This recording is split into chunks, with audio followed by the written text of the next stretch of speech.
آج ہمیں سب سے بڑا مسئلہ بے برکتی کا ہے۔ پیسہ ہے، سکون نہیں ہے، گھر ہے، محبت نہیں ہے، وقت ہے، فائدہ نہیں ہے۔ علماء فرماتے ہیں کہ سب سے پہلے برکت جو ہے نا وہ نماز کے چھوڑنے سے جاتی ہے۔ نماز صرف ایک عبادت نہیں ہے بلکہ یہ آپ کے رب کے ساتھ رابطہ ہے۔ جیسے موبائل بغیر چارج کے نہیں چلتا، ویسے انسان بغیر نماز کے مضبوط نہیں رہ سکتا۔ نماز چھوڑنے والا سب سے پہلے اپنی روح کمزور کرتا ہے۔ اکثر لوگ کہتے ہیں مسائل ختم نہیں ہوتے ہیں، دل گھبراتا رہتا ہے، بے چینی برقرار ہے۔ یاد رکھیں، جو انسان اپنے رب کو 5 وقت سلام نہ کرے، زندگی بھی اسے سکون کا جواب نہیں دیتی۔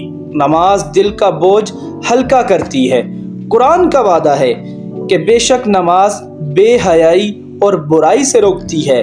نماز انسان کو گناہوں سے بچاتی ہے، رزق میں برکت لاتی ہے، دل کو سکون دیتی ہے اور زندگی کو سنوار دیتی ہے۔ جو انسان نماز سے جڑتا ہے، اللہ اسے ہر راستے میں راستہ دکھاتا ہے۔ آئیے آج ہم یہ فیصلہ کریں کہ نماز چھوڑنے کی غلطی نہیں کریں گے۔ کامیابی، سکون، محبت سب نماز سے جڑی ہیں۔ اللہ ہمیں نماز کی لگن دے، بولیے آمین۔